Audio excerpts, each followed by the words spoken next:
el acto del fin de la pandemia, sino que además es una fecha complicada para algunos para trasladarse, así que celebramos que estén acá. Una muy buena combinación además de alumnos de pregrado con alumnos de posgrado, con personas que también están conectadas, y no se olviden de los que están conectados, por favor, que de repente quedan en el olvido. Hoy día la conversación de este encuentro se enmarca dentro del programa del Diplomado de Comunicación y Sostenibilidad, que yo creo que, sin hacerle propaganda a este diplomado, creo que junta dos mundos que hoy día son muy relevantes para las empresas, cómo manejan por un lado el tema de la sostenibilidad y el tradicional dilema de las comunicaciones, que es un dilema antiguo. Y por eso es que quiero dar la bienvenida especialmente a los panelistas. Tenemos un panel muy connotado hoy día aquí con nosotros. Voy a partir con Josefa a mi derecha. Rápidamente el currículum de cada uno, no para alargarnos, porque podría alargarnos en ese tema. La Josefa es abogada, hizo también un posgrado en comunicación estratégica, así que sabe del tema. Hoy día y dedicada ya hace varios años al Sistema B, presidente ejecutiva del Sistema B, que ha venido creciendo. Y el tema y además participan varios directorios de fundaciones y de otras empresas, así que muy bienvenida, Josefa. Muchas gracias. Gracias, Javier, encantada. Catherine, también en una labor muy importante, porque la gerente de desarrollo de Acción Empresa, como ustedes saben, Acción Empresa agrupa a varias, ¿cuántos son hoy día? 120 y tantas. Experta también en temas de sostenibilidad, ha trabajado en fundaciones y en implementación de estrategias de iniciativa también de reportabilidad y de gestión sostenible.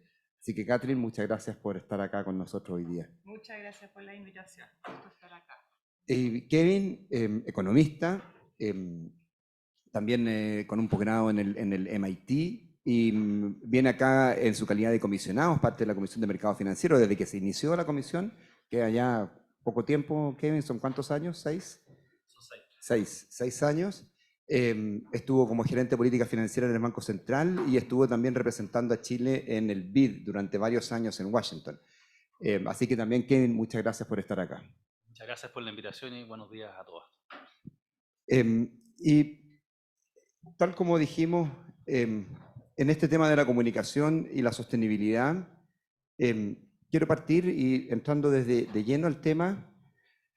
Parte de lo que han visto los alumnos y parte de lo que vivimos nosotros todos los días, los que trabajamos en comunicaciones, es cómo ir trabajando en función de cada uno de los públicos. Y quiero llevarlos desde ya al tema de los distintos públicos o stakeholders o audiencias críticas, como lo quieran llamar. Vamos a usar sinónimos acá. Y quizás voy a partir por ti, Josefa, ya que estás en la primera acá en el panel. Ha habido un avance bien importante en todas las empresas en materia de reportabilidad. Vamos a hablar después desde el punto de vista del regulador, cómo ha sido la norma, la aplicación de la norma en términos de reportar y de entregar información sobre sostenibilidad. Pero pareciera que, y lo conversamos previamente, está más centrado quizás en la mirada desde el inversionista y el énfasis en entregar información del inversionista. Pero hay muchos otros públicos, y probablemente lo comparten acá quienes están en la audiencia: colaboradores, clientes, consumidores, comunidades, que también son públicos relevantes a la hora de recibir y de interactuar en materia de sostenibilidad. Entonces quizás ahí la pregunta es ver qué pasa con el estándar hacia los otros públicos y así como hemos avanzado en materia de mercado capital y de la reportabilidad hacia los inversionistas, qué pasa con ese otro gran mundo que también es muy relevante, y ahí te cedo la palabra para ver qué es lo que puedes conversar de eso. Ya, gracias, Javier. Es una pregunta, voy a tratar de no ser tan larga, pero efectivamente yo les comentaba cuando preparábamos el panel que como que a mí se me prendió la ampolleta cuando comprendí que la CMF regula, y ahí obviamente Kevin regula la información que debe recibir un inversionista para tomar buenas decisiones de inversión, ¿ya? Pero el tema, ¿y por qué la CMF está regulando? Porque para el inversionista empezó a ser relevante, porque acá también estamos midiendo los riesgos de un activo, cuando un activo tiene temas sociales, ambientales y de gobierno corporativo que lo hacen más o menos riesgoso. O sea, para ponerlo así súper en concreto, una empresa que tiene temas serios con su comunidad, o una empresa que ha demostrado ser descuidada con el medio ambiente, evidentemente es una empresa más riesgosa, no solamente para el medio ambiente, para la comunidad, sino que también para aquella persona que quiere invertir en la empresa. Y eso debería reflejarse en sus riesgos, en la tasa de interés, por ejemplo, de cuando recibe un crédito, en el precio que paga por los seguros, etc. O sea, va a tener consecuencias financieras. Nosotros desde Sistema B no estamos tanto mirando el lado del riesgo, sino que el lado del impacto. Nosotros queremos empresas que tengan un impacto positivo en las personas y en el medio ambiente. Y por eso que nuestra medición no es solamente sobre aquello que le interesa al inversionista en cuanto a inversionista, sino que también lo que le interesa a un ciudadano consumidor, lo que le interesa al talento que se quiere incorporar a la empresa, que también es interesante, a la comunidad, a la opinión pública, en general a todo el mundo. Entonces, en ese sentido, nosotros medimos o pedimos reportes más profundos y más intensos incluso que la CMF. Nosotros le preguntamos a las empresas de cómo está su relación con los trabajadores, cómo está su relación con los clientes, cómo se relacionan con las comunidades, cómo está su impacto medioambiental y además cómo están sus prácticas de gobierno corporativo. Por esto mismo que les decíamos, que nosotros nos interesa que una persona que quiere trabajar en una empresa, porque sabemos que ya dejó de ser irrelevante, a una empresa, o sea, el talento de hoy, cuando se sienta en una entrevista de trabajo, yo les voy a contar así como anecdóticamente, la primera vez que yo fui a una entrevista de trabajo, mi mamá al cerrar la puerta de la casa dijo, mijita, no haga preguntas incómodas. Hoy en día a mí me toca entrevistar a gente joven y solo me llegan preguntas incómodas, solo. Entonces, para el talento empezó a ser muy relevante el talento, para no sonar elitista, aquella parte del talento que puede escoger dónde trabajar, que evidentemente no es toda, para esa parte del talento es muy importante trabajar en un lugar que le haga sentido a sus convicciones, al tipo de sociedad en el que quiere vivir. Se nos separaron así como antes, como que uno hasta se disfrazaba para ir a trabajar, ahora la verdad que no, o sea, la ropa para el carrete y la ropa para trabajar es idem, la misma. Entonces, como que también hace sentido que esas personas quieran trabajar en algo que sea como bien auténtico. Yo eso lo rescato mucho de esta nueva generación. Ahora, yendo a lo regulatorio, ley, y para no alargarme tanto, es interesante, por ejemplo, el proyecto de ley que se discute sobre greenwashing, lavado verde, ecolavado, etcétera, como le quieran llamar. ¿Por qué? Porque está tomando en cuenta la fe pública, pero no ya del inversionista, sino que de un consumidor. Entonces, si un consumidor prefiere esta agua, por decir, porque acá dice que es reciclable, pero resulta que no es reciclable en Chile, es reciclable en Nueva Zelanda, eso va a tener una penalidad. Haciendo de alguna manera, incorporando a la ley del consumidor la posibilidad de reclamar cuando la publicidad ambiental sea eco, biodegradable, compostable y varias más, no sea fidedigna y sea, digamos, utilizada solamente como marketing. Yo la encuentro súper positiva, es compleja, es bien compleja, porque te prohíbe hacer, por ejemplo, todo tipo de publicidad si es que ha sido condenado por un delito ambiental, y creo que eso es complejo, pero me parece que es un avance desde el minuto que estamos reconociendo que el consumidor también es un sujeto para el cual la sostenibilidad es relevante en sus decisiones y por lo tanto esa fe debe ser protegida también. Josefa, efectivamente hay varios temas que abriste en la conversación. Vamos a dejar el proyecto de ley de ecolavado, de greenwashing, para un poco más adelante, porque quiero tomar el tema anterior y quiero ahí darle el pase a Catherine. Catherine, tú que estás viendo varias empresas y que conoces de alguna forma las mejores prácticas y empresas que quizás no están movilizadas por lo que la ley les exige, sino que están movilizadas por otras causas y están movilizadas, no están respondiendo y quieren ir más allá. ¿Cuánto de eso es un interés genuino? ¿Cuánto crees que hay más bien una presión? ¿Cómo lo evalúas sin dar nombres ni buscar identificaciones? Pero ¿cómo lo estás viendo? ¿Crees que hay efectivamente un motor propio de las empresas para mejorar su comunicación en sostenibilidad y sus prácticas de sostenibilidad? ¿O están más bien empujados por las exigencias que le está poniendo ya sea la ley o los mercados? Yo creo que una buena pregunta, nosotros nos la hemos hecho mucho. En Acción Empresas nosotros trabajamos con un grupo de más de 120 empresas y la mayoría son grandes. Y no necesariamente están tan comprometidos intrínsecamente como las empresas B con el tema de la sostenibilidad. Lo que tienen en común es que todos lo encuentran relevantes. Y eso puede tener diferentes razones. Por un lado, y yo creo como probablemente como por las encuestas y los estudios que hemos hecho, lo más importante es que sea importante para los dueños de la empresa. Y realmente como es el primer factor. Hicimos un levantamiento representativo con nuestras empresas socias y les preguntamos cuál era realmente el mayor impulsor de meterse seriamente en temas de sostenibilidad, de incluir la sostenibilidad en su estrategia. Y lo primero que salió, con un 75%, como que dijeron, eso es lo más relevante, era el compromiso del directorio, de los dueños de la empresa, y si no, también del CEO, o sea, del gerente general. Entonces, en ese caso, realmente el top-down es súper importante, porque si es bottom-up, que también existe mucho, hay mucha gente que pelea por eso, que se desgasta en el día a día, pero que no necesariamente logra realmente los avances que son necesarios y que tienen que ver con hacer un negocio realmente sostenible y no solamente como acciones puntuales. Entonces, eso es muchas veces el primer factor. Y el segundo que mencionaron claramente es la reputación. Más que oportunidades de mercado, más que presión de comunidades o clientes, que son igual para nosotros súper importante porque tenemos clientes y también tenemos comunidades mucho más informados, mucho más empoderados.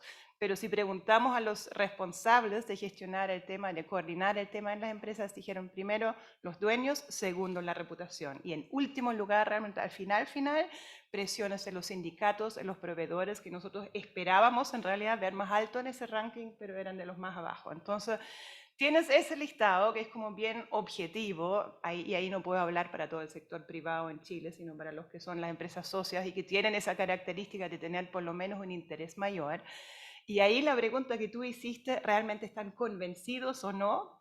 Me importa cada vez menos. Y voy a ser súper franca en ese sentido, porque lo que me importa es que hagan las cosas. Como que en realidad el driver, está bien que sea que el mercado financiero internacional esté mirando cada vez más los criterios ASG, que es importante, súper importante, porque es un facilitador, es una palanca, y creo que es algo que nosotros también de esta acción estamos tratando de copromover con las empresas que vienen del sector financiero. Pero el hecho de que si lo hace por convicción, porque las normas le dicen y porque se quiere posicionar con una ventaja competitiva frente a los demás, me parece igualmente válido. Lo que es importante es que las acciones sean concretas, sean reales y que realmente muevan las agujas donde es necesario, es decir, en la reducción de la huella de carbono, en el impacto que genera sobre el medio ambiente y también en la inclusión del tema de derechos humanos en la empresa, de debida diligencia, de inclusión, de no discriminación y de reportabilidad. Entonces yo creo que eso es un poco lo que hemos visto. Oye, vamos a ir haciendo varias preguntas después de las cosas que han salido. Ustedes también pueden hacer preguntas, vamos a tener un momento antes de terminar para ir viendo respuestas, preguntas del público y las respuestas. Así que si van anotando cosas para después no olvidarlas. Kevin. Incómodas. Incómodas, claro, como esto de que no importe cuál sea el origen mientras lo hagan. Kevin, precisamente la mirada más bien desde el regulador es efectivamente el inversionista y sin prejuicio lo que ha dicho Josefa, no hay que mirar en menos tampoco cuál es el interés del inversionista porque ahí es donde se moviliza el capital. Pero habiendo dado este paso respecto de los inversionistas, ¿es posible desde esa mirada también ir expandiendo eso? O quizás desde el inversionista ir exigiendo otros estándares para que no sea algo solamente limitado a los inversionistas? Muchas gracias, Javier. Efectivamente, partimos con las preguntas incómodas. Un placer estar acá, de verdad. A ver, yo creo que es importante dar un paso atrás acá y mencionar, porque probablemente la CMF no es para todos una entidad conocida. Entonces, ¿por qué estoy sentado yo acá y qué rol jugamos? Entonces, la CMF es la entidad que reemplaza a la antigua Superintendencia de Valores y Seguros. Y en ese sentido, el foco principal acá ha sido el ámbito de valores, un supervisor de valores. ¿Y qué rol juega un supervisor de valores en general y en particular la CMF? En primer lugar, proteger a los inversionistas. Proteger a los inversionistas en el sentido de que si ustedes son inversionistas minoritarios o invierten en un fondo que es inversionista, haya suficiente información y que la información sea fidedigna, oportuna, completa. Entonces es un principal rol. El segundo es que los mercados funcionen bien, que no hayan abusos de información privilegiada, gente que tenga privilegio. Ese es el segundo. Entonces nosotros nos paramos en esta discusión desde ese ámbito, porque eso es lo que la ley establece que debe hacer un supervisor de valores. Entonces, en ese contexto, lo que se ha ido viendo hace un tiempo, y eso se mencionó recién, es un creciente interés por parte de inversionistas en Chile y afuera de saber cuáles son los factores de riesgos que enfrentan las empresas por temas ambientales y sociales. Un ejemplo muy obvio es que si soy una empresa agrícola y estoy en una zona que eventualmente tiene un riesgo de sequía, ¿cuál es el riesgo? ¿Cómo lo estoy abordando? ¿Qué estoy haciendo? O si soy una empresa que genero, por ejemplo, con plantas de carbón, claramente hay un programa de gobierno de descarbonizar. ¿Cómo estoy abordando eso? ¿Cuáles son los riesgos? Y esos son los dos grandes riesgos. Uno se llaman físicos y el otro de transición. Entonces nosotros nos paramos de esa perspectiva, hay un creciente interés y venía viendo un esfuerzo muy importante de autorregulación de distintos actores en Chile y afuera. El problema es que esto se fue convirtiendo en una verdadera sopa de letras de distintos estándares, de distintos esfuerzos. Entonces la persona que quería entender un balance o quería entender después un informe de sostenibilidad, se encontraba que una empresa reportaba con un estándar, otra empresa reportaba con otro estándar, a una empresa con mucha buena intención reportaban parte y le quedaba la duda al inversionista de qué pasaba con la parte que estaba afuera, cuál es el sesgo acá.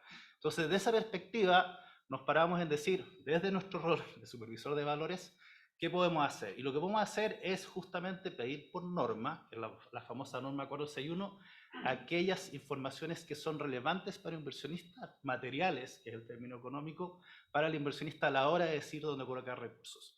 Y en ese sentido, lo que tratamos de hacer es, a partir de la experiencia en Chile, porque efectivamente había mucho camino para andar, tomar la experiencia internacional, cuáles eran las prácticas que se estaban alineando, qué es lo que se había hecho, y generar un marco para Chile, que toma de, la verdad no quiero caer en el mismo problema, empezar a tirar siglas, porque este mundo está lleno de siglas, pero tomamos las mejores prácticas fuera, y esa es la obligación que tienen que entregar las empresas, tienen que entregar información sobre cómo se gobiernan, cómo mapean los riesgos, cómo mapean las oportunidades, cómo las gestionan y cómo miden todo eso, y eso es al final de esta famosa norma 461.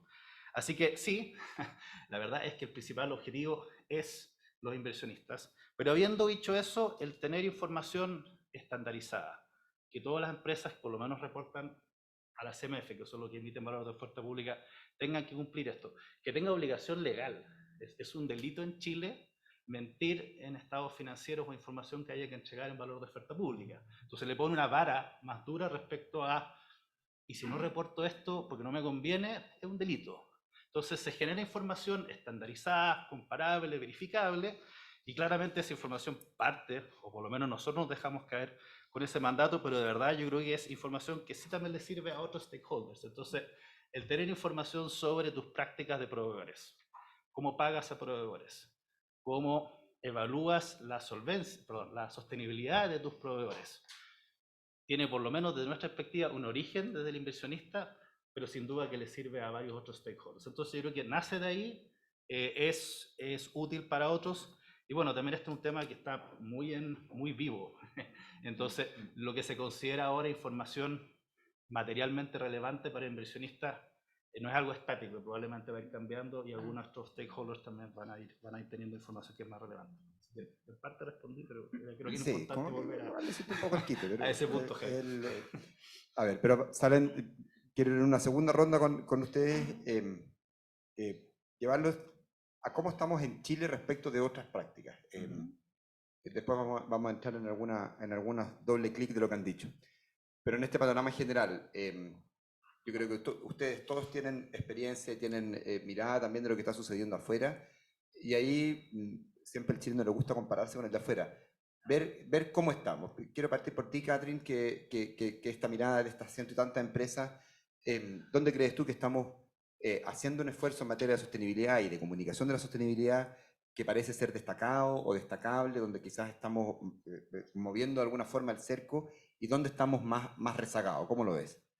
Sí, yo creo que como con esa pregunta, que esa sí que es más complicada, no hay una respuesta estándar, porque hay aspectos donde en Chile estamos realmente más avanzados que en otros países y hay otros donde estamos muy en pañales. Entonces voy a empezar quizá por el tema de que hablamos recién, que es la reportabilidad.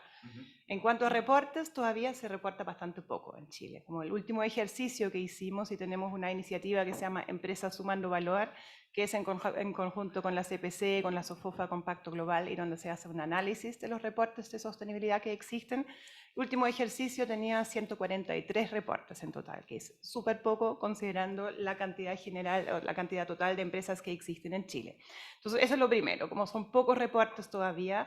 Y lo segundo, en comparación con el mundo mundial, hay menos reportes que son verificados, que son auditados. En general, de ese grupo había un 25% que estaba verificado y auditado. A nivel mundial es un poco por encima del 50% la verificación. Entonces, eso es una brecha que es bien importante porque también, de cierto modo, y hasta ahora da lugar a desconfianza. Y estamos en un país que además es culturalmente, y sobre todo en los últimos años, muy desconfiado, donde hay una muy baja confianza en casi todas las instituciones y entre ellos también en las empresas. Entonces, el hecho que no sean datos verificados, que no sean auditados, obviamente no sirve tanto para construir confianza, sobre todo en el contexto que estamos. Ahora, ¿dónde estamos más avanzados? Y ahí también hay noticias. Por un lado, hay más reportes integrados con las memorias financieras que en el promedio del mundo, y eso es algo bueno, porque básicamente amplía el público. El reporte integrado va a tener los inversionistas, como siempre, pero también va a tener grupos, organizaciones de la sociedad civil y otros grupos de interés que van a decir, ya, me interesa, no entiendo el estado financiero, pero quiero saber lo que hacen en esa materia o en esa materia. Y quizá el último tema que ahí quería contarles es que todavía, y eso es nuevamente una brecha quizá, todavía falta para muchos integrar lo que Kevin llamó las siglas, que son los marcos de referencia internacionales.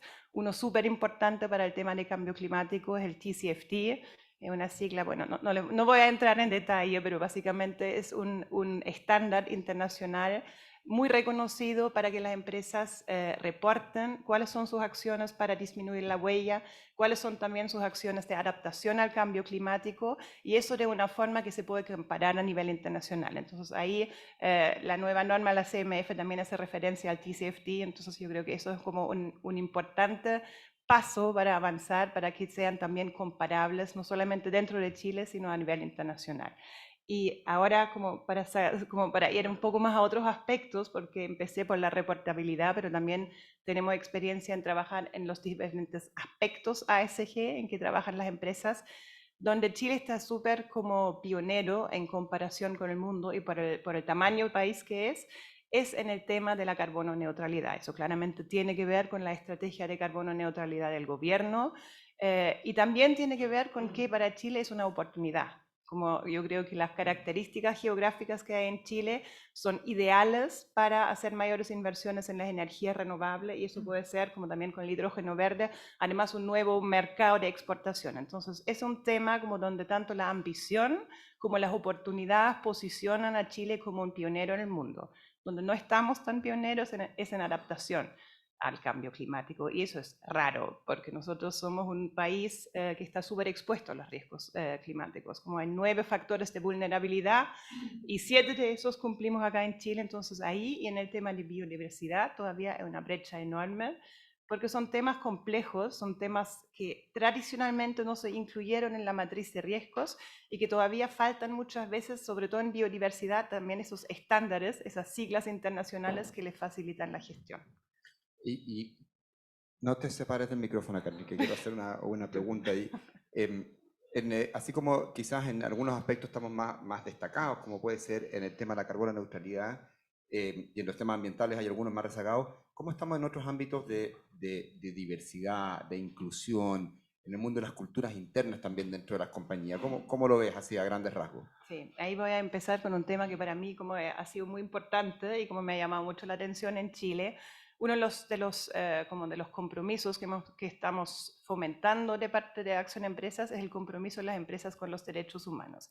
Y ahí hay una brecha gigantesca que tiene que ver con, y lo voy a decir así ya, mencionar la palabra derechos humanos frente al sector privado genera rechazo y hasta miedo, porque dicen no tienen nada que ver conmigo, no estoy torturando a nadie en mi sótano, no estoy haciendo nada, ¿por qué me hablan a mí de derechos humanos?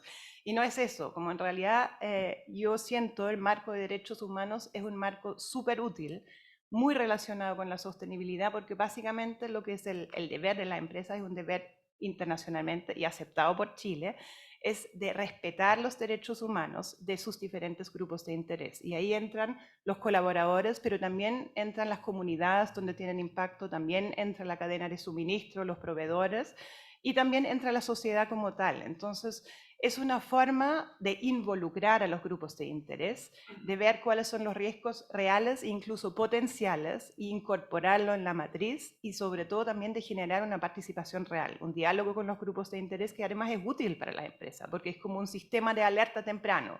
Cuando uno ve que puede haber un problema, el tema de tener un proceso de debida diligencia para los derechos humanos es súper importante. Y ahora voy a ir al otro tema que preguntaste, diversidad, inclusión y no discriminación, que también es una de nuestras banderas de lucha, que yo creo que Acción ha hecho varios programas al respecto y con mucho interés por parte de las empresas.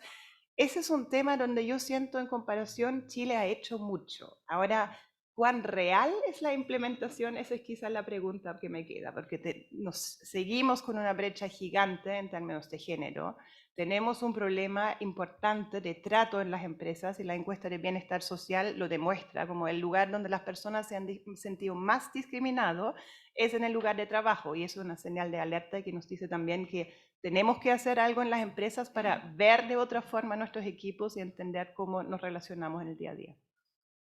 Gracias, Catherine. De nuevo, se abren varias ventanas, voy a tratar de mantener esto acotado, pero Josefa, quiero tomar lo que está diciendo Catherine y compartirlo desde tu experiencia. Tú trabajas con un ámbito de empresas quizás distinta, que efectivamente tienen una autoconvicción respecto a lo que están haciendo y han ido creciendo en el tiempo. Al comienzo de las empresas B era como unos bichos raros, ahora ya pasa a ser casi una aspiración y tienen empresas que están abiertas en bolsa, incluso ya certificadas como empresas B. ¿Cómo has visto tú eso? ¿Cuán genuino es esto? ¿Es simplemente marketing? ¿O hay ahí una búsqueda más profunda? Y de nuevo, no olvidarnos el rol que juega la comunicación en este tema. Sí, bueno, yo he tenido la suerte de ver la evolución de las empresas B desde el principio, porque una de las empresas en que participo fue de las primeras empresas B. Y sí, para ser súper franca, yo confieso que esa primera empresa que certificamos B, la certificamos porque nos servían todas las micros en ese minuto. Cualquier cosa de marketing era fantástico porque una empresa que tuvo un comienzo súper difícil en lo comunicacional. Y estoy hablando de Cumplo, lo puedo decir ahora Cumplo fue una empresa que tuvo un comienzo comunicacional difícil, ¿cierto? Y resulta que llegó, fue como al revés, como, oye, certifíquense B. Y la verdad es que, ¿qué significa ser B? Significa que además de ser una empresa que quiere tener rentabilidad, quiere producir un efecto positivo a las personas y el medio ambiente. Y yo como, obvio, o sea, como que la mira como, obvio, sí, queremos ser B, seamos B. Se dieron hartas cosas, yo te diría. Uno, se juntó la llegada de las empresas B a Chile con el boom emprendedor. Entonces, y con un cambio generacional potente. Y esas personas que querían emprender con una mirada social y ambiental distinta a las generaciones precedentes, no mejor, distintas. Y creo que eso fue notable. Y lo otro que podría ser desde el punto de vista comunicacional es que las empresas B muy pronto conquistaron algunas empresas grandes. El caso de Parque del Recuerdo. Parque del Recuerdo es una empresa B desde muy a los inicios y Y si ustedes escucharan a las personas del Parque del Recuerdo, o sea, realmente es emocionante contar qué ha sido para ellos ser empresa B y cómo eso los hizo tomarse en serio la sustentabilidad de los parques, digamos, y el tema con la comunidad y el tema con los trabajadores, o sea, es para no creerlo, o sea, es realmente, y te lo cuenta desde el director hasta la señora que trabaja en el jardín. De hecho, la mejor historia que tengo es una señora que trabaja en el jardín, que un día nos dijo, no tengo idea de lo que significa ser empresa B, pero yo hago dos cosas, yo reciclo y yo abrazo. Y nosotros, ¿por qué no? Porque yo me paseo por las tumbas recogiendo ramitas y me toca ver a la gente llorando y como estoy de pie, las abrazo. Así. Y yo, qué lindo, qué sencillo, entendió todo, ¿no? Entonces, yo diría que está el boom emprendedor, se juntó con un cambio generacional, se juntó con que la gran empresa adoptó rápido los estándares de la empresa B o aspiró a adoptarlo, porque acá no todas las empresas están llamadas a ser empresa B, pero evidentemente cuando empiezan a llegar empresas grandes, las empresas grandes son competitivas, copionas, o sea, ¿para qué les digo cuando se certificó Conchitor? O sea, todas las viñas al teléfono, o sea, lo cual es muy bueno y me parece muy bien, aspiracional. Y fíjate que también acá lo quiero comentar también por lo que decía Catherine, yo creo que igual, genuinamente en Chile, y acá voy a entrar un poco en política, pero hay un cambio de conciencia. Somos un país muy vulnerable al cambio climático y yo creo que la gran empresa esta cuestión ya la entendió y está asustada. ¿Ah? Y ese cambio de conciencia a mí me alegra que en Chile ocurra, porque en otros países, que nosotros decimos que Chile está polarizado, hay países que están aún más polarizados que Chile. Y es el caso de Estados Unidos. En Estados Unidos todo es motivo de polarización, además que hay solamente dos partidos. ¿Ah? Entonces es muy complejo. El otro día hablaba con un profesor de Berkeley y me decía que en Estados Unidos usar o no usar mascarilla te define republicano o demócrata. Vacunarte te define como republicano o demócrata. El cambio climático te puede definir como republicano o demócrata. Así que nosotros no estamos tan mal. Les traigo como un poquito de esperanza. En ese sentido, podríamos estar peor. Y ha salido un concepto que yo tomo con mucha humildad y creo que es importante manejarlo. En Estados Unidos se habla de un capitalismo woke. ¿Ah? Y woke es de lo políticamente correcto. Y lo que dice, andan unos videos circulando bien simpáticos y bien hechos, en que dicen que nos faltaba, o sea, todo el mundo está woke, todo es políticamente correcto, lo que nos faltaba es que esto llegara a la empresa, como qué mala noticia. La empresa que está hecha para generar rentabilidad, ahora resulta que tiene que andar pisando huevos poco menos y siendo super nice y sin herir a nadie, no sé qué, y cuando nosotros en vez de estar ganando plata estamos ahí preocupados de no pisarle los callos a nadie. Hay un punto, y puede haber algo de eso, pero fíjense que lo quiero unir con el momento que estamos viviendo en Chile y con dos estudios que súper interesantes que han salido. Uno, el Tenemos que hablar de Chile, y el otro, Plataforma Telar. Muy gruesamente, porque no quiero latearlo, ambos coinciden en que el gran dolor de Chile es la precariedad. La precariedad de que tú sabes que si perdís la pega, si te enfermáis o si viene algo como ya un terremoto, te inundáis, básicamente tu vida se te cae todo este castillo de naipes y todo tu esfuerzo. Entonces, ¿por qué esto creo que es relevante? Porque la empresa es, así como quizás el lugar donde más se discrimina, también es el lugar más diverso de Chile.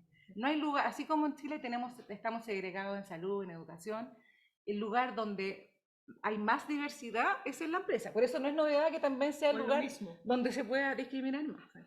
La empresa toca directo o indirectamente la vida de prácticamente todos los chilenos, ya sea como consumidor, obviamente, pero como trabajador, como comunidad. Entonces, hay una oportunidad gigantesca. Y desde el punto de vista de la precariedad, acá me voy a ir a lo más social, yo soy más social que ambiental, reconozco, y nosotros en Sistema B tratamos de ser las dos, pero una empresa la empresa puede muy efectivamente hacer intervenciones y hacer acciones de justicia, digamos, que pueden en el fondo abordar esa precariedad que le duele a tantos chilenos.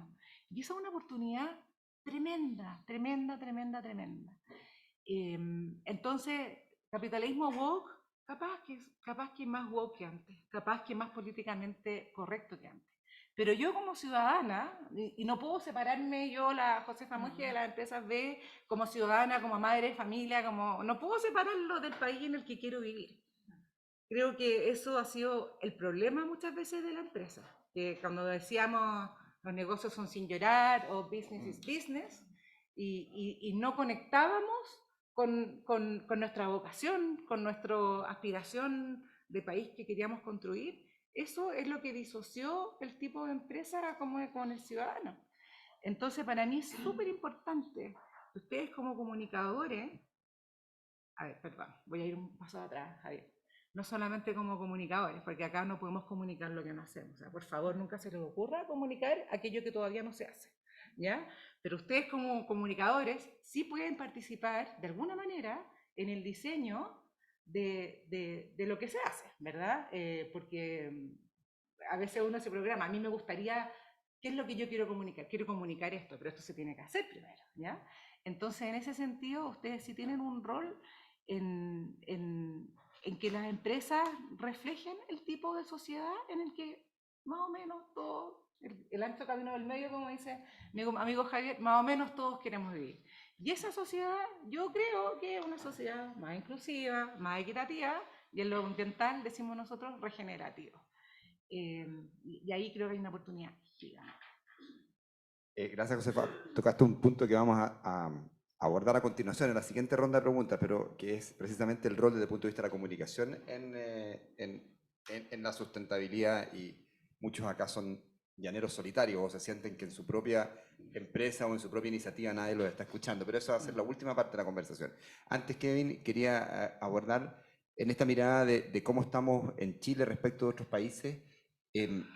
¿Cómo lo ven ustedes desde el punto de vista de la regulación? ¿Cómo está la regulación en otros países?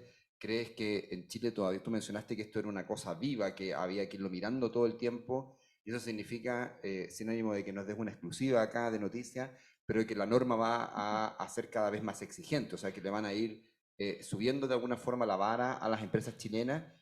Y la segunda pregunta también es, ¿qué pasa con las empresas que no están en el mercado de capitales? O sea, Josefa mencionó este espíritu emprendedor, nuevas generaciones que quizás todavía están lejos de la bolsa o lejos de emitir bonos, etcétera. ¿Cómo llevar hacia ellos también un parámetro de comportamiento?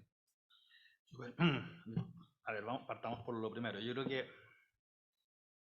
primer lugar, se parte en Chile, cuando tenemos esta discusión regulatoria, con un sistema empresarial donde ya habían esfuerzos relevantes por algunas empresas de ir reportando temas de sostenibilidad. Entonces, pensar que en realidad uno con la norma está empujando eso es falso. Entonces, efectivamente, ya había un cierto avance que era heterogéneo en grado de compromiso, que era heterogéneo en el estándar, que era heterogéneo en la verificación, pero había algo. Entonces, se parte una base. Se parte también una base normativa que algo había venido haciendo en temas de reporte de ciertos ámbitos sociales, ¿no? Ya se llamaba la norma 386, y ciertos estándares de gobernanza, que era la norma 385, que era un checklist. Entonces, algo había hecho la Superintendencia de Valores y entonces también había una discusión, por lo menos viva, respecto a esto. Dicho ese paso, para nosotros hubiese sido fantástico que el sector privado incluso se llegara a un estándar común de autorregulación, porque yo tengo la convicción de que la regulación muchas veces busca ser supletoria a fallas de autorregulación. Entonces yo creo que por distintos motivos no se llegó. Entonces ahora lo que tenemos es una oportunidad de solucionar este tema de heterogeneidad, de heterogeneidad de reporte, etc. Ahora, ¿cómo estamos respecto al resto del mundo? Yo diría, se trató de tomar lo que eran las mejores prácticas cuando sacamos la norma, que fue hace un año ya. Pero esta norma está inserta en una discusión global que es muy dinámica. Entonces, cuando nosotros sacamos la norma, habían estándares privados voy a caer en las letras, pero había un estándar de Global Reporting Initiative que tenía un foco más amplio de stakeholders, GRI. los GRI, estaba SASB, que veía un foco más de materialidad financiera. Aparte de eso, había estándares para inversionistas, los PRI, o sea, habían estándares, pero no había un estándar regulatorio común. Desde la COP hasta ahora se ha avanzado muchísimo en estándares globales. Entonces, varias de estas entidades se fueron fusionando y fueron quedando bajo el alero de la Fundación IFRS, que es la fundación que establece los estándares contables. Entonces, cuando ustedes, no sé si les ha tocado el placer de tomar curso de contabilidad, pero la empresa de Cállate la carita, la cara que pusieron. exactamente, yo por eso estudié comunicación, ¿no? Exacto. Entonces, ¿Cuántos cursos de comunicación tomaste tú en la universidad? demasiados pocos, Javier. Y es un tema que podemos hablar en otra ocasión, que en realidad la formación de los ingenieros comerciales está corta en muchos ámbitos, partiendo por comunicaciones, pero quizás menos ahora, yo tengo cierto tiempo de haber salido. Pero volvamos a esto. Entonces se ha avanzado mucho en los estándares globales, se formó se consolida esta entidad, recogió las iniciativas privadas y se está trabajando en tener un estándar global. Eventualmente, nosotros vamos a tener que ir adecuando la norma a ese estándar global. ¿Cuándo lo vamos a hacer? Y es un tema que hay que evaluar con mucho cuidado, porque en cierta medida ya hay una norma y hay un cumplimiento gradual de esto, las empresas están trabajando mucho para cumplir, entonces no es llegar y decir que el día de mañana va a cambiar esto, pero creo que el horizonte mediano plazo es hacer como se hizo en Chile con IFRS, cuando había un estándar global nos movimos hacia el IFRS. Entonces no adelanto nada más allá de la necesidad de ir mirando esto con calma y tratar de hacerlo de la manera más coordinada posible con los actores privados. Ahora, a tu segunda pregunta es, ¿qué pasa con el resto de las empresas? Yo son tres cosas acá. Primero, la misma norma obliga a las empresas que tienen valor de oferta pública a hacer un análisis de sostenibilidad de sus proveedores. Entonces, si tú cumples con responsabilidad esta obligación, tienes que darte vuelta y decir de quién estoy comprando insumos. O sea, ¿qué saco yo de ser una empresa que cumple desde mi cadena de producción con todo esto si yo a su vez compro de... Entonces, eso debiera generar un incentivo fuerte hacia abajo, el mejorando la información y el reporte de temas de sostenibilidad. Segundo, acá hay un marco estándar. Entonces, si tú eres una empresa que no tiene una obligación legal de reportar, pero quieres hacerlo, porque en realidad no solamente emites en bolsa, tienes un bono, sino que quieres de alguna manera obtener financiamiento de otros actores, o quieres entregar información a tus stakeholders, más allá de los inversionistas, hay un set estándar de información. Entonces, no necesariamente estás obligado a hacerlo, pero por lo menos, si vas a reportar temas de relaciones con proveedores o relaciones laborales, equidad dentro de tu fuerza de trabajo, a mí por lo menos me hace sentido que tomes una métrica que todas las empresas grandes están haciendo y así te puedes comparar. Entonces, yo diría que por ese lado aporta. Y creo que voy a parar. Y tenemos ley FinTech. Entonces, 10 años más tarde ya hay un marco ordenado para que muchos de estos emprendedores que están haciendo estas cosas interesantes en el mundo de la finanza lo puedan hacer de una manera ordenada. Así que otra buena noticia esta semana para poder dar sobre ello. Oye, muchas gracias. Quiero sacarlos ahora de los ámbitos más generales y ahora una cosa bien práctica. Y aquí hay personas que trabajan en el tema de comunicación directo. Quiero partir por ti, Josefa, repitiendo una frase que yo la escucho mucho. Yo me dedico al tema de las comunicaciones, que es, oye, nosotros hacemos tantas cosas buenas y nadie se entera. ¿Cómo las comunico? Porque todos terminan siendo un problema de comunicaciones, por supuesto. ¿Qué es lo que pasa ahí? ¿Efectivamente es un problema de comunicación o efectivamente no estamos haciendo cosas tan buenas? Tú dijiste, oye, ojo, no comuniquen cosas que no están haciendo. Sí. ¿O hay dificultad para diferenciarse? Están todas las empresas ahora, son todas verdes, todas pagan avisos. ¿Qué es lo que está pasando en esta cosa de comunicar la sustentabilidad? ¿Se está comunicando menos de lo que se hace? ¿Es un problema de la comunicación o es un problema de la empresa? ¿Dónde está ahí el diagnóstico? A ver, convengamos que la empresa, así como casi todas las instituciones en Chile, está paliada, está arrinconada. yo me dedico un poco a leonar empresarios, entonces siempre esta conversación la tuve hace una semana con un grupo de connotados empresarios y me decían, ¿tú crees que es un buen momento para avisar? Y yo como un poco irresponsable, le dije, es el mejor momento para avisar. Y decía yo, no hay mejor momento para avisar que este. Vamos a tres cosas, el qué, el cómo y la oportunidad. La oportunidad ya las vocé un poco. ¿Por qué creo que es un buen momento para contar?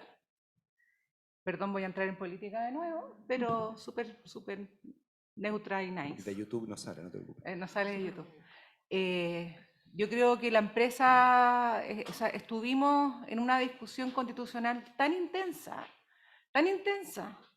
que incluso se trató en la convención, se trató el tema del decrecimiento. El decrecimiento lo encuentro académicamente súper interesante, pero el decrecimiento significa filo con el crecimiento. Un país que tiene entre el 8 y el 12% de las personas bajo la línea de la pobreza, estar hablando de crecimiento por lo menos demasiado osado, para decirlo bonito. Algunos dicen inmoral. Entonces, el rol de la empresa se dio, y a veces con razón, o sea, acá yo no quiero desconocer ninguna de las cosas malas que ha hecho la empresa, ya sea por desconocimiento, ya sea por desidia, ya sea por, si quieren, maldad, de verdad. Yo no creo mucho en la maldad, yo creo más en la torpeza que en la maldad. Pero todos estos comportamientos de la empresa le han hecho un daño enorme a la empresa. Y la empresa privada en Chile no es una empresa ni más abusadora, ni más sucia, ni más que en otros países del mundo. Yo creo que tenemos, en general, tenemos empresas bastante buenas, con muchas oportunidades de mejora, por supuesto, pero bastante buenas. Entonces, es un buen momento, yo creo que es un buen momento porque después de toda esta, digamos, efervescencia política, como que estamos más decantados y al final yo creo que cuando estamos, o sea, convengamos que de esta tremenda crisis ambiental, social, política, sanitaria, más una guerra que nos terminó de dar vuelta al mundo, una guerra que va a tener efectos súper visibles en Chile, convengamos que no vamos a salir de esta sin una gran colaboración público-privada.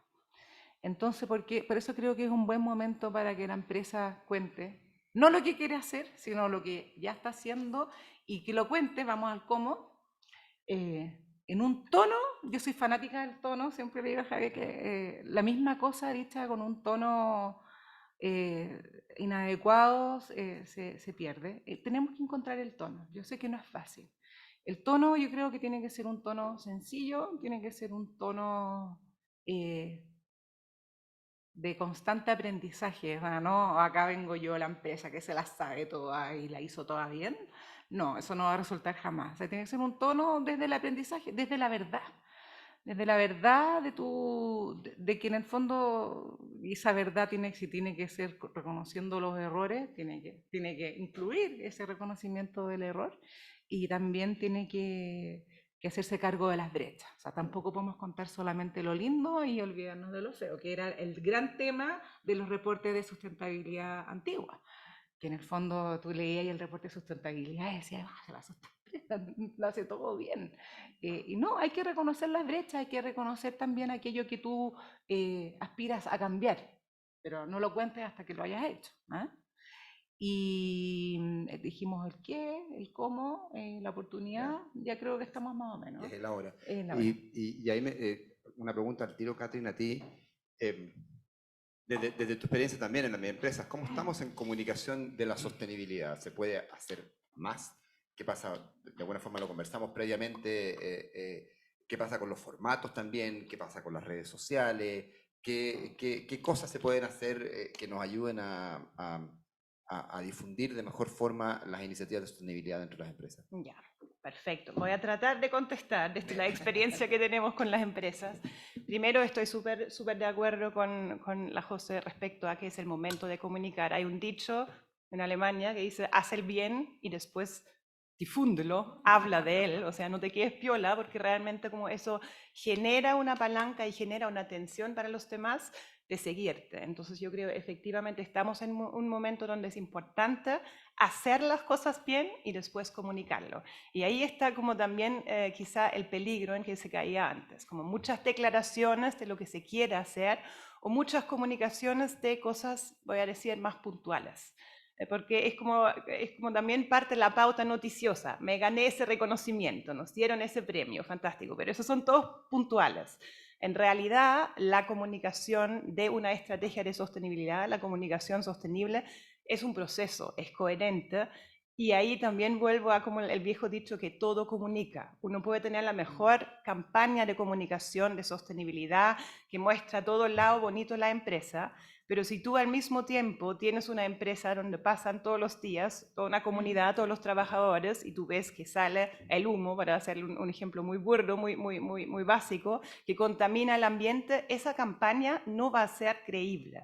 Esa campaña no va a ser creíble. Entonces yo creo el gran tema para mí en la comunicación es la coherencia.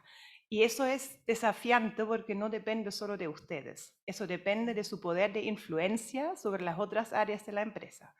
Por ejemplo, si tienen un call center que está permanentemente dedicado a vender un servicio X a los clientes, los llama y como que con todo el maltrato que eso implica, que dicho sea entre paréntesis me parece una mala práctica, pero no tienen esa misma como fuerza como de trabajo dedicado a hacer el seguimiento, es decir, cuál ha sido su problema, con qué le puedo ayudar, que sería una forma muchísimo más fácil de rededicar esos recursos y ser realmente preocupado por algo que uno ya vendió. Entonces, eso también deja una mala impresión en la sociedad, porque no es diferenciable. Uno no tiene un cliente o no tiene un consumidor o un público para la campaña de sostenibilidad y otro para el servicio o producto que vende. Al final se mezclan los roles. Y en ese sentido yo creo que de verdad una de las cosas muy importantes es ser coherente en todo. ¿Cómo trato mis equipos? ¿Cómo comunico y cómo ofrezco mi servicio a mis clientes? ¿Cómo impacto en la comunidad donde estoy? ¿Cómo me relaciono con los proveedores? Porque estamos además en un tiempo donde todo se comparte. O sea, cualquier torpeza, y efectivamente yo concuerdo también que hay más torpeza muchas veces que mala intención, o hay más desinformación también, hablando del departamento de compras. 50 años que les dicen calidad, precio. Eso es su medida máxima. Y ahora les piden poner estándares de sostenibilidad sin tener ningún incentivo. Entonces, eso como poner los buenos incentivos y ser coherente con todos los grupos de interés en la comunicación, yo creo que es súper importante. Aparte de eso, y yo creo que eso lo hemos mencionado todo, el tema de la honestidad. ¿Y cómo se logra eso? Como a través de la transparencia. ¿Y cómo se logra eso? Ahí tenemos las normas, tenemos los estándares, pero también tenemos la verificación. Y yo creo el tercer punto que para mí como es súper importante es integrar la visión de nuestros grupos de interés. Porque como tradicionalmente comunicar siempre ha sido un canal unidireccional. Yo, empresa, hablo y ustedes, quien sean, escuchen. Eso también se relaciona de vuelta con el tema del marco de derechos humanos, pero yo tengo que integrar y tengo que escuchar los grupos de interés y ojalá darles lugar en la definición de la estrategia que hago. Entonces, esos son temas que no son fáciles. Yo sé, eso no es un tip cómo hacer la mejor campaña, sino son un poco más macro y implican involucrar a grupos de interés dentro de la propia empresa y fuera de ella, y eso es incómodo y eso cuesta más, pero creo que es la clave para ser coherente. Eso. No, grandes claves, la coherencia, la honestidad e integrar a los grupos de interés. Kevin, desde el punto de vista del impulsar la regulación, si bien hemos hablado, y quizás para los que no están expertos, la norma 461 en el tema sostenibilidad como un número que nadie se olvida, ¿cuánto de esta exigencia de reportar efectivamente hace que el resto de la empresa sea coherente? O sea, cuando tú finalmente lo tomas desde el último punto, que es decir, oye, bueno, tengo que informar lo que hice, ¿cuánto al exigir, ponerle exigencias a este último eslabón implica cambios hacia atrás? Y ahí precisamente los hace ser coherentes, los hace integrar de alguna forma, recoge lo que la Catherine dice, o finalmente se queda solo en reportar y nada más. ¿Tiene un efecto hacia atrás? Yo tengo la convicción de que sí, a la pregunta directa, digamos. Pero déjame complementar por qué. Si no, el primero es lo que se busca acá al establecer este marco de reportería. No solamente es reportar ciertos datos objetivos de huella de carbono si fuera material, o huella hídrica si fuera material, sino que a sincerar la gobernanza y la estructura de decisiones de la empresa. Entonces tú dices que en realidad yo efectivamente, para seguir con el ejemplo, soy un agricultor, reconozco que tengo un desafío de la perspectiva de acceso al agua y lo estoy gestionando de esta manera, y la manera que lo gestiono es que este tema se aborda en este comité, se discute de esta manera, está metido en estas prioridades, baja los incentivos y generas esa discusión. El poner un marco para reportar eso, yo creo que te obliga a volver a hacer esa discusión interna. Y nosotros, la norma ahora es muy nueva para saber cómo afecta, pero lo que sí recabamos de varias discusiones con la empresa, cuando estaba la antigua norma 385, que fue bien discutida porque era como un checklist de donde estaba, era que sí en muchas empresas generaba una discusión interna importante, decir, oye, ¿estamos haciendo esto bien?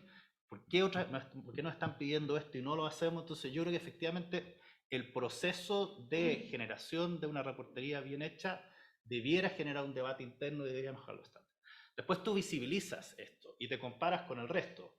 Entonces, si tú eres el agricultor, la empresa agrícola A, y ves que la empresa agrícola B está haciendo algo mucho mejor, y los inversionistas empiezan a dar cuenta que en realidad al mismo riesgo hídrico hay una empresa que efectivamente está buscando tecnología nueva, convenios con Israel, y la otra en realidad está diciendo, no, en general yo confío que va a llover de nuevo porque efectivamente esto es cíclico, ¿dónde va a meter la plata?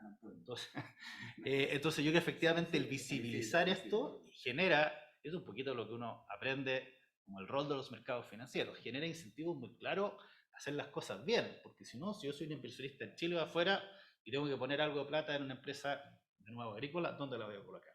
Entonces yo creo que eso es lo segundo. Y la manera de hacer esto, la verdad, yo no pretendo ser experto en comunicación, pero hay el tema de transparencia que sale transversalmente acá es central. O sea, tú después puedes ver cómo empaquetas esto para que ciertas audiencias lo entiendan. Obviamente, la manera que lo explicas es función de cada audiencia, pero el tema de la transparencia acá es central y eso implica mostrar lo bueno y lo malo, los desafíos, las brechas, cómo estoy mejorando. Entonces, yo creo que eso si se da esa conversación de transparencia, debiera generar esta reflexión interna y debiera generar este empuje externo. Y quizá un punto acá es que acá no sé, en ningún caso la idea es que esto sea autocontenido y va a estar la norma y efectivamente va a haber cierta supervisión y va a haber información en el sitio de la CMF. Creo que es bien importante tener entidades desde la prensa, think tanks, otros actores que vayan tomando esta información, la vayan digiriendo, la vayan visibilizando.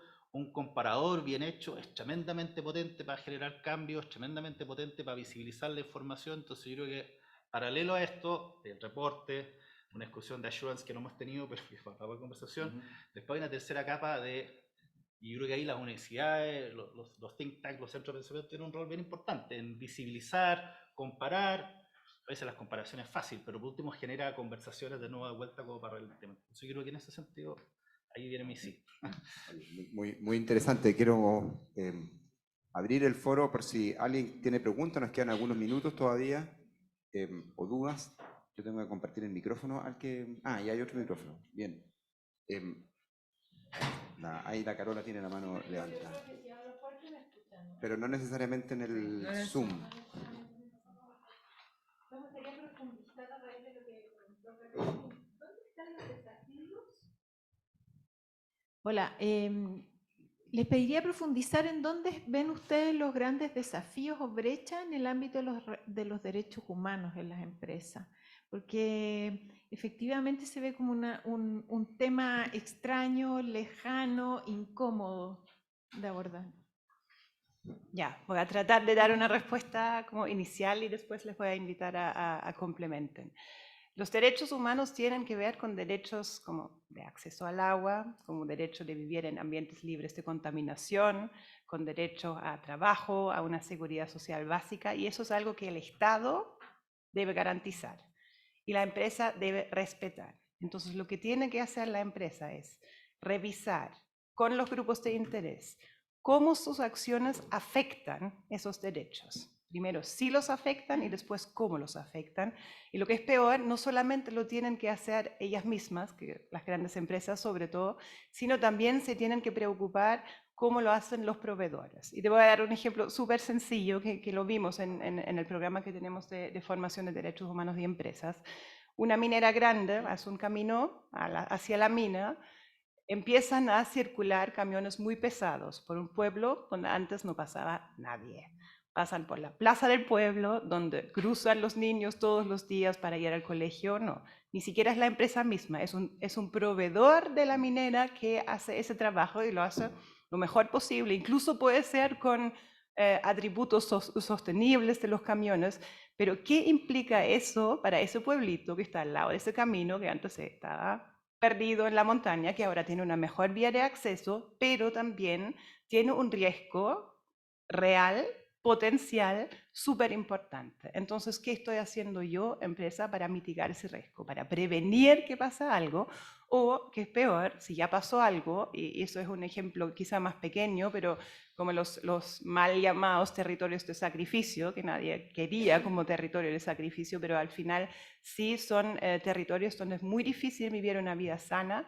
¿Qué hago yo para reparar eso? Y la reparación es súper difícil y es como probablemente también el tema donde nacionalmente y sobre todo internacionalmente están menos avanzados, porque eso en general se va a la judicialización, es un costo tremendo para las empresas también cuando se judicializa. Y ahí, como por eso digo, la estrategia de prevenir siempre es muchísimo más adecuado que hacerlo ex post, porque el tema como esa obligación a respetarlos está. Entonces, lo mejor que puedo hacer es tomar tempranamente ese diálogo con los grupos de interés. Y en todas las empresas que conocemos que lo han hecho, han descubierto riesgos que antes no tenían en el radar. Hay muchos que ya sabían, bueno, no sé, el riesgo de un derrame, de un relave, de una minera, es un riesgo que lo tienen ahí considerado, pero hay otros que no tenían y que después de la participación de los grupos de interés decían, parece que ahí podría pasar algo y mejor cambiando eso o eso puedo prevenirlo. Entonces yo creo que eso desde mi punto de vista es la importancia y también es la brecha. Desde el punto de vista interno, bueno, ahí hay muchos temas que podría comentar. Para mí hay una cosa que me gustaría comentar. Yo creo que hay un tema importante de trato en las empresas porque efectivamente es uno de los lugares más diversos y los dos factores mayores de discriminación son por género y por estrato socioeconómico. Y no necesariamente que te traten mal en el día a día, sino maltrato también es como tener un techo de vidrio que te impide llegar a las esferas más altas en las empresas, etc. Entonces, esa revisión de cómo estoy preveniendo o cómo no estoy aportando a una mayor igualdad de género en mi empresa es uno de los temas a considerar. Otro, mucho más evidente, mucho más fuerte quizá, es el tema del acoso laboral o el acoso sexual en las empresas, que también ocurre y que mucho tiempo era un tabú completamente. Y hay otro, y eso lo veo más como una oportunidad. Yo creo que se involucran muy poco los trabajadores, los representantes en el diseño de la estrategia de sostenibilidad. Y eso ahí me salgo un poco el tema de derechos humanos, pero como me parece tan relevante, porque como siempre está como en la polarización, en la negociación, en la transaccionalidad, se desaprovecha ese potencial que tiene también escucharlo para construir una buena estrategia. Muchas gracias, Katrin. Tenemos una mano levantada, pero mientras se levanta esa mano y llega el micrófono, tengo una pregunta. Digan por teléfono también las preguntas. Una pregunta quizás para ti, Kevin. Dices, en Chile solo un 25% de los reportes son verificados.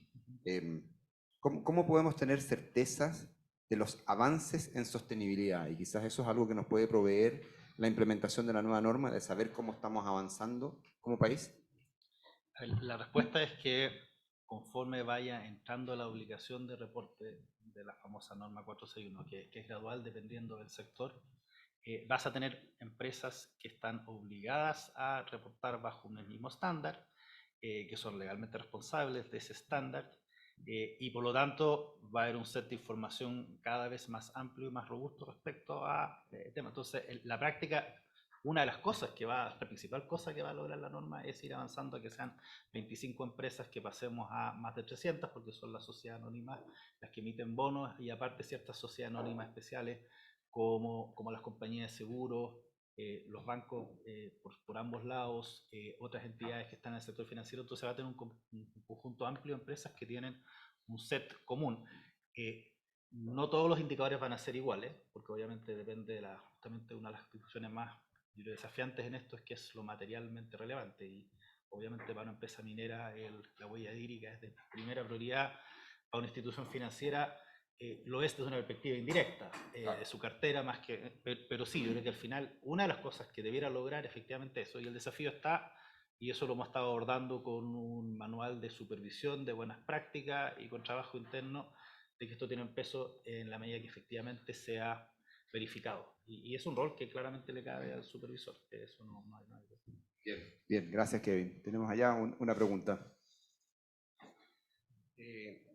Bueno, primero de todo, soy Javier Tuset, estoy en el diplomado acá de comunicaciones con la Isabel, y la pregunta que quería hacértela a ti, Catherine, que justo estabas hablando de algo. Primero, felicitarte por el tema de veras comunes y el profesor que llevaron, porque al final habla de la economía de la felicidad, y tú mismo estás hablando del trato. Pero a mí me preocupa que algunas soluciones son efectivamente soluciones. Yo soy abogado y estudié contabilidad y finanzas, y mi problema es comunicar. Quizás soy medio bruto y puedo cometer una torpeza. Pero sí, no sé, igual no tanta, pero cuando hablamos de trato, cuando hablamos de diversidad, igualdad de género, etcétera, yo soy padre de 2 niñitas. ¿Los poteos son una solución, por ejemplo? El tema, ¿son efectivamente una solución? Porque pueden ser un arma a doble filo, ¿no? Finalmente. Ya, ahora voy a hablar de la confianza. Yo creo que son indispensables. Son indispensables. Yo creo que quizá, ojalá en 50 años más no los necesitemos, pero en ese momento son indispensables. ¿Y por qué te lo digo? Estoy súper convencida, como he tenido esa discusión muchas veces también con directorios, etcétera, porque el avance ha sido muy lento, porque el talento está en general, y según todas las estadísticas, bien equitativamente repartido entre hombres y mujeres. Entonces, ¿por qué seguimos con tasas tan bajas de directoras en los directorios? Y ahí viene la falacia, y lo voy a llamar así, de la meritocracia, porque no hay mujeres capacitadas. ¿Por qué no? Porque ninguna mujer tiene 10 años de experiencia en un directorio. ¿Por qué no? Porque nunca estuvieron ahí. Entonces, efectivamente, no tienen la misma trayectoria. Y si tú no pones cuotas, eso no va a cambiar jamás. Ahora, dicho eso, sí tengo como quizá un factor suavizante que tiene que ver con que las cuotas 50 y 50 me parecen muy rígidas. Como que hay estudios, de hecho, que dicen si son 2 grupos, lo mínimo que debiera tener cada uno de los grupos es 1/3.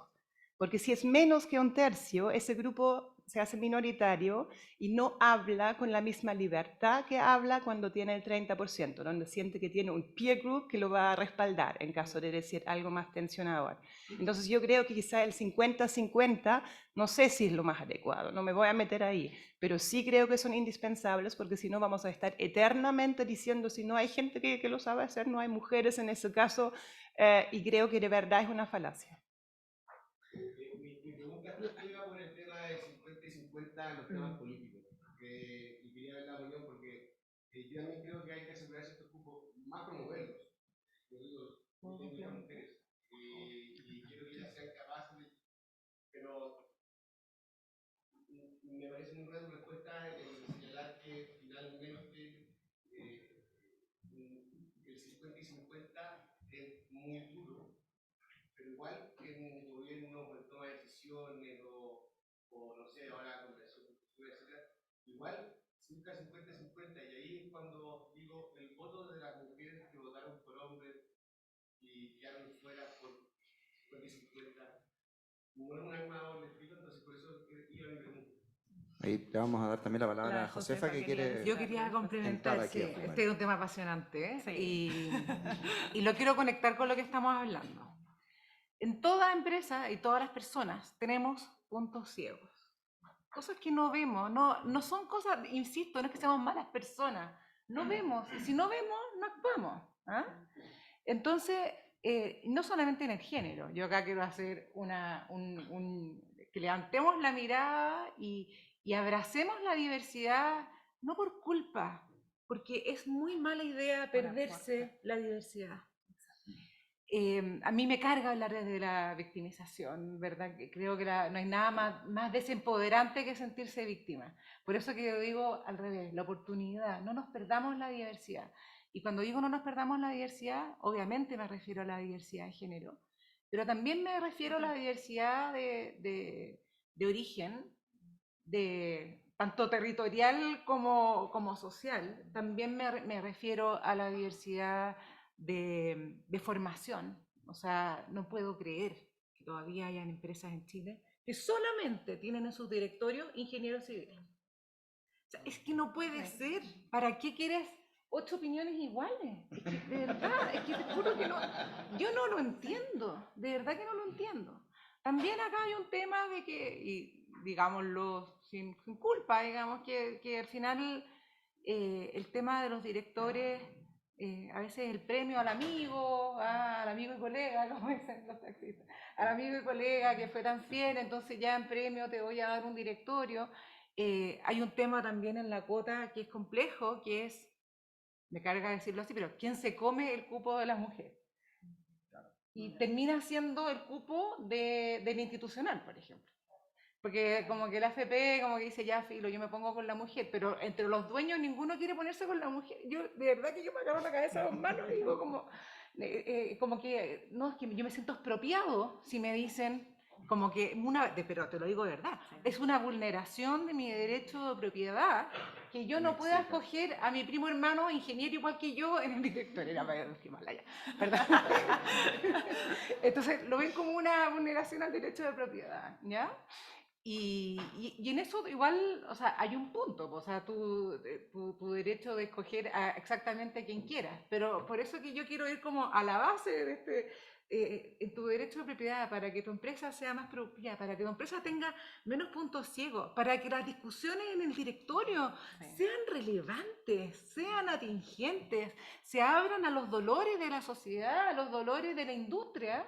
Obviamente tú tienes que tener un directorio más diverso, es que de verdad que para mí como que no hay donde perderse. También hay un tema generacional. Una historia, hombre, pues van a abrir y ya las personas que están ahora en el directorio van a poner encima viejas, claramente. Van a llegar nuevas generaciones como nosotros que van a empezar a quizás hacer un cambio en ese sentido, porque yo creo que pensamos diferente desde este punto de vista. No sé, tengo 23 años, quizás cuando tenga 40 y tanto, el tema va a ser distinto y las personas que actualmente están en el directorio. O sea, cuando yo estudiaba Derecho, no faltaba el profesor que te decía, ¿para qué le vino a usted vino a Oscar Marido? ¿Para qué le quitó el puesto a ti te tiene que haber tocado? ¿Para qué le quitó el puesto a un joven que tenía que mantener a su familia? Y eso causaba las risas de mis compañeros. Hoy en día te hacen ese comentario y tus compañeros... o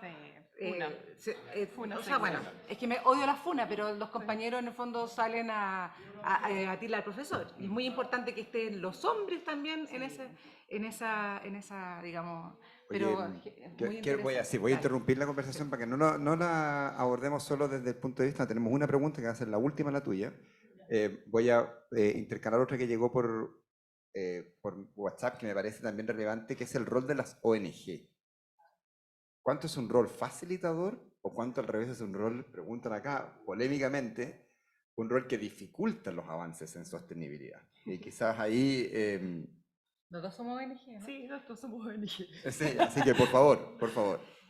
A ver, yo creo, para hacer como la introducción, yo creo que al menos, y creo que Acción Empresa comparte eso con nosotros, a mí lo que me gusta de mi corporación y fundación es que no es un activismo, pero es un activismo no desde lo que se le ocurrió a un burócrata en su oficina, ni de lo que se le ocurrió a un activista por una causa particular, sino que al menos mi organización, y creo que la tuya también, Katy, es de empresarios. De empresarios que saben lo que significa pagar el sueldo a fin de mes, pagar impuestos, los riesgos de la empresa. Entonces a mí me gusta que es personas que tienen, ¿cómo se llama? Skin in the game, ¿ah? que arriesgan su pellejo, que tienen calle, que saben lo difícil que es hacer empresa. Entonces eso yo creo que le da una validez versus otras cosas que son salvemos tal animal o agua para todos o no sé qué, que cumplen otro rol, ¿ya? No digo que sea ni mejor ni peor, cumplen otro rol. Esta es una asociación de empresarios que sabiendo lo que significa ser empresario, con todos sus, digamos, penas y alegrías, ha decidido darle una vuelta de tuerca al rol del empresario. O sea, yo no tengo acá ningún empacho en decir que nosotros buscamos transformar el liderazgo empresarial. A mí no me sirven empresas que hagan checklist. Yo quiero empresarios que abracen las causas, los dolores de sus países y vean cuál es el rol de la empresa en abrazar esas causas y esos dolores. O sea, acá esta cuestión no es neutra, no es check, check, check, cumplí.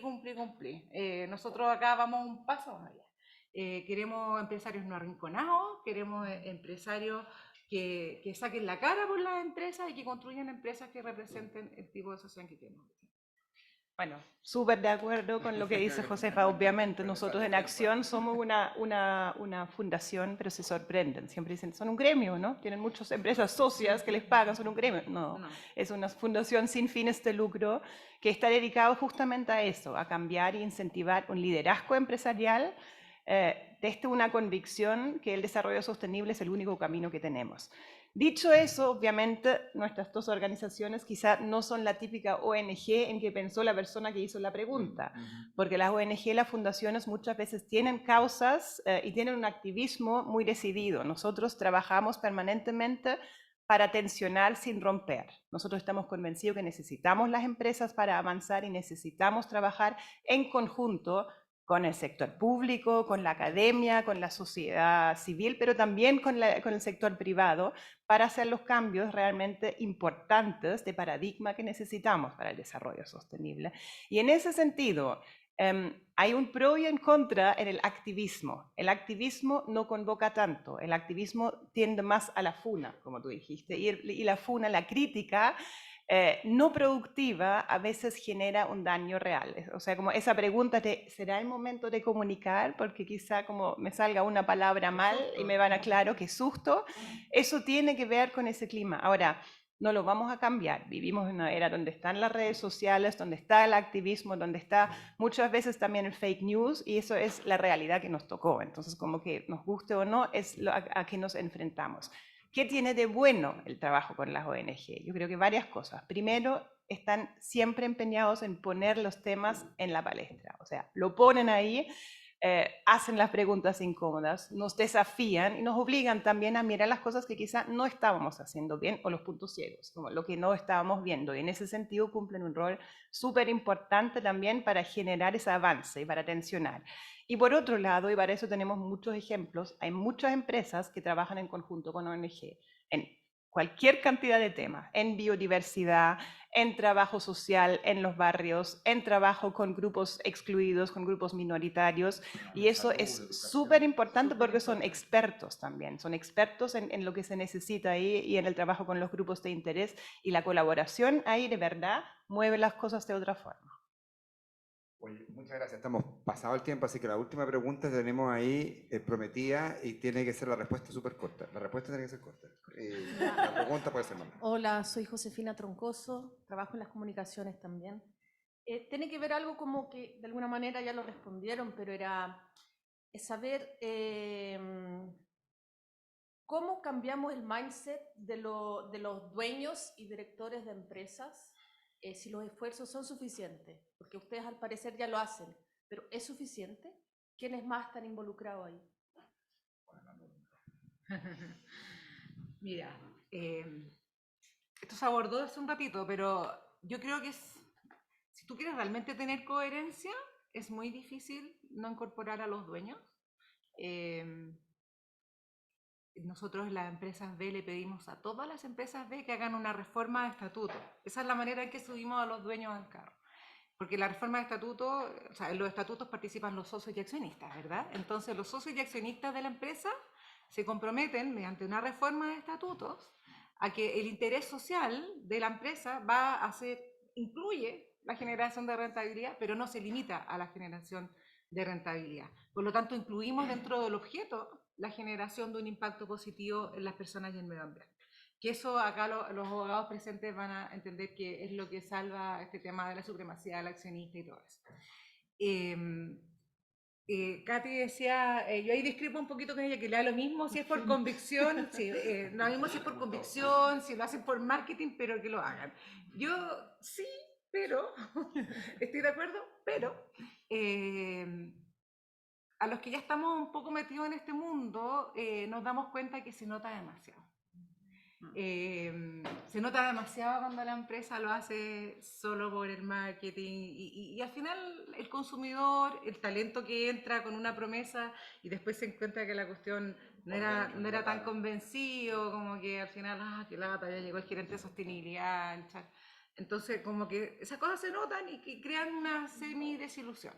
Entonces a mí, el óptimo para mí, la propiedad comprometida, la gerencia comprometida, los trabajadores comprometidos. Tengo casos de empresas que se han hecho B porque los trabajadores lo pidieron. Para mí eso es como demasiado emocionante que haya sido... hay que hacer sándwich, por arriba, por abajo, por el lado. Pero para que sea convincente, entre que no se haga, prefiero que se haga, sí, de acuerdo, pero se nota. Tarde o temprano alguien se haga. Ya.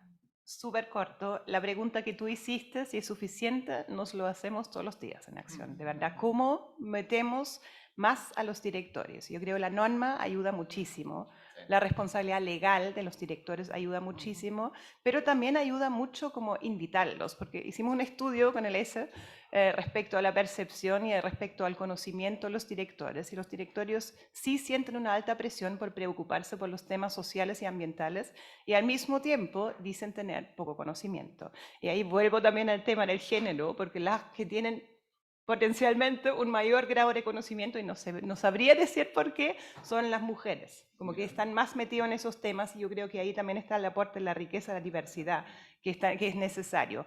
Pero dicho eso, yo creo que es un trabajo que falta mucho, como falta capacitar. Yo creo que la norma va a ayudar mucho, falta también poner los temas en la pauta, en la pauta pública, y falta concientizar que efectivamente eso también es un tema, los temas sociales y ambientales en el largo plazo también son temas económicamente súper relevantes, porque es básicamente cambiar también una visión enfocada en el plazo de fin de año y cuál es el raya para la suma, por una visión que abarca quizás los próximos 10 o 15 años y cómo vamos a estar como empresa. Entonces yo creo que hay directorios súper convencidos, pero probablemente todavía son la minoría y hay harto trabajo que hacer todavía. ¿Quieres decir unas palabras al cierre, ya que la norma sigue invocada? No, quizás tomar un punto relevante. Yo creo que el tema del plazo y el horizonte es un tema crucial acá, y creo que a veces en muchos ámbitos nos quedamos literalmente cortos en Chile. O sea, la verdadera manera de avanzar para tener empresas productivas, para tener empresas que sirvan mejor a los stakeholders, para tener mayor crecimiento, es tener una mirada de largo plazo. Pero la verdad, el mirar el beneficio del fin de año, efectivamente es algo que te lleva a no abordar a tiempo los grandes problemas, no levantar. Entonces yo creo que cualquier cosa, y en ese sentido creo que hay una combinación de esfuerzos del sector privado, sector público, de autoridades, de forzar una visión de más largo plazo en general.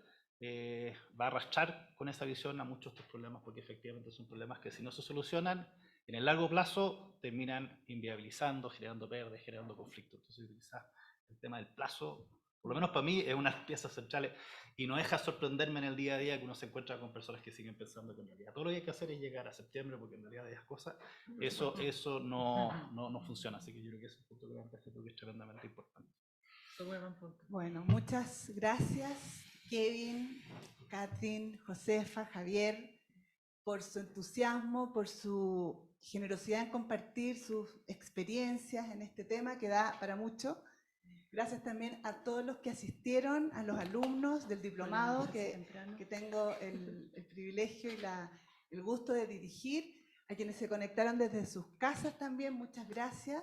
Gracias por las preguntas, gracias por estar aquí. Es un tema que está partiendo y queda mucho por hacer. Queríamos hacer un aporte concreto a esta discusión, a este tema, y ojalá que a todos los que participaron hoy día haya sido realmente un aporte para hacer no solo buenas empresas, sino que también aportar nuestro granito de arena en este tema que no se acaba. Así que muchas gracias y les tenemos un regalo a nombre de la universidad y del diplomado. Muchas gracias a todos. Gracias a ustedes. Gracias.